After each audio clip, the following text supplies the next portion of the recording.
Hello guys, welcome to Classes of Preet. Today we will study The Merchant of Venice, written by William Shakespeare, Act 1, Scene 1. First of all, we will read the introduction. Introduction to Merchant of Venice. The Merchant of Venice is written by William Shakespeare. This is one of the most popular play of his.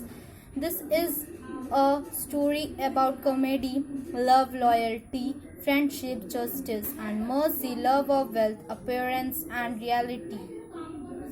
This play begins on a street of Venice. This play is divided into many plots. This play has many characters. Let's see. Characters. First character is Antonio, the hero of the play.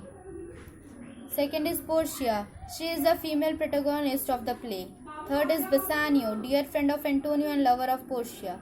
Fourth is Shylock. He is a rich Jewish moneylender of Venice. He is the enemy of Antonio. Fifth is Nerissa. She is a Portia's lady-in-waiting and a close confidant. She is in love with Gratiano. Sixth is Gratiano. He is a Bassanio's friend and Nerissa's husband. Next is Jessica. She is the daughter of the Jewish Shylock. She is in love with Lorenzo's a Christian. Then Lorenzo. He is a friend of Antonio and Bassanio. He eloped with Jessica, which has very romantic and shows a pure love for Jessica. Then is Lancelot Gobbo. He is an amusing, fun-loving man. So here are some plots in The Merchant of Venice. First plot is exposition. Second is Portia predicament. Third is Shylock, the moneylender, Bond story. Then fourth is Lottery of Casket. Then fifth is Antonio's trial. Then sixth is Jessica Lorenzo love story. Then seventh is Ring episode. Actually, Jessica Lorenzo love story and the Ring episode are considered as one act here.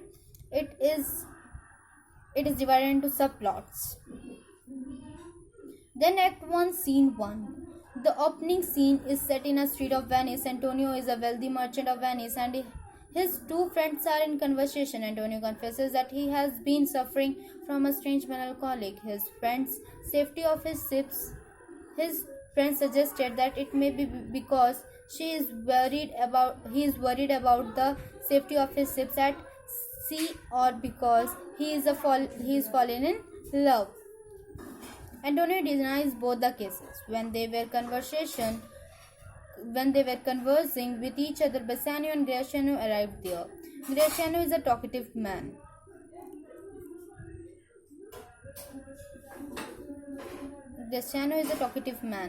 Lacking in a civilized manner.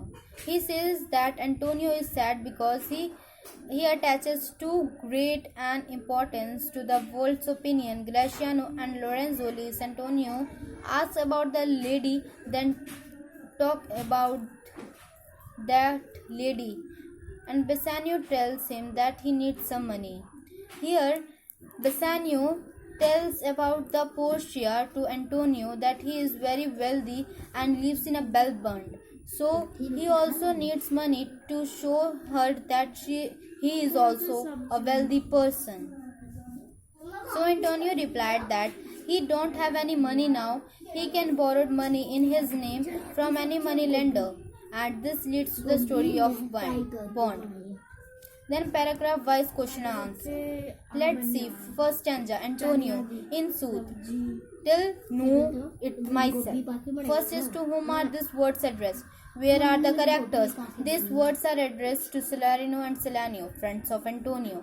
The characters are on street of Venice. Second question is explain the meaning of the given extract. Answer. Antonio, the merchant, feels sad, but he doesn't know the reason for his sadness. It makes it melancholic, but he doesn't know from where he got it, what it consisted, and or what origin it is. The sadness makes him such an idiot that he has trouble in recognizing himself. Third question is explain, and such a want with sadness makes of me that I have much ado to know myself. Answer. Antonio means that his sadness made him act in a foolish manner. He finds it difficult to recognize himself in the present mood and claims given to the ignorant of the source of the war. Then fourth is what reason his friend gave for Antonio's state of mind. Answer. Antonio's friends think that he is feeling depressed because he is worried about the ships laden with precious cargo floating in the sea. He is anxious about the safety of the ships. Then fifth is, what purpose does Shakespeare achieve by beginning the plot in this manner? The Merchant of Venice is a tragic comedy. It possesses many depressing incidents. The gloomy opening sets the stage for that. Antonio has a vague premonition of the misfortune that is about to overtake him. Shakespeare leaves the audience with vague forebodings of future calamity. Then second stanza, Salarino, your mind till woven wings. First question, who is being addressed? Apart from the characters, who else is there with them? Answer, Salarino is addressing Antonio. Apart from these two characters, Salarino is also there. Then second is, to what remarks of the listener the Salarino, to what are the ships compared, or to the ships move? What is meant by pitiless traffickers? What do they do when they see the Argosies? Answer. Antonio talks about a vague sadness that troubles his mind. He says it makes him a dull wit, making him difficult to understand himself. Salario replied that it may be due to his anxiety about the safety of his precious cargo in his ships, tossed about by the unpredictable seas.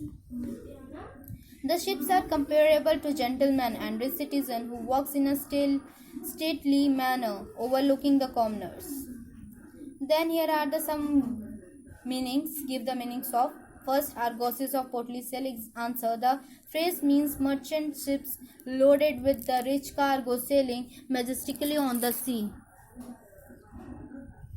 Then second is pageants of the sea. Answer. Pageants are decorated floats moving in a procession. Third is woven wings. Answer. Canvas sails. Fourth is, how would have Salarino behaved if he had such Argosies on the sea? What would have made him sad? Answer. Salarino would have been so concerned about his business ventures on the sea, and he will be holding up a glass to know the direction of the wind, looking over the maps for parts and channels. He would be scared to look at any object that would remind him of the risk at sea. Here Salarino and Salarino are giving some consideration that you may upset because of this and this.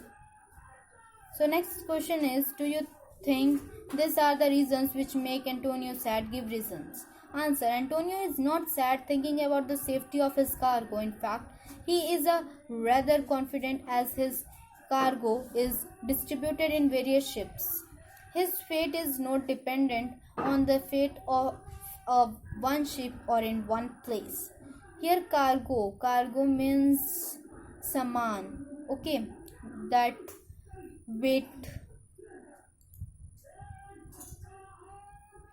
6. Explain briefly as to what Salarino has tried to concave in the last 5 lines.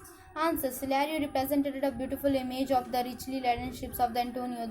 Those ships were referred as to the nobleman tower above the smaller trading merchants. Similarly, large vessel ships would surpass the small vessel at a high speed because their sails were like the wings which enable birds to fly through the air. Then next question is, what idea does the reader gets about Antonio's financial status? What is its significance? The play. From Salario's description, the reader gets to know that Antonio is one of the richest merchants in Italy. He has several merchant ships that are currently on sale. When his ships sail on the ocean, it seems a royal procession is on, and the other ships, like a common people, go in front of royalty. It is a significant information showing that Antonio is the hero who unfortunately suffers from some setback and said the settle the band with Shylock. This leads to the very famous Bond story, one of the highlight of the play. So in next video I will give rest of the paragraph wise question and answer. If you have any doubt, you can ask me in the comment box. Please like and subscribe the channel so that you can get my latest updates. Thank you.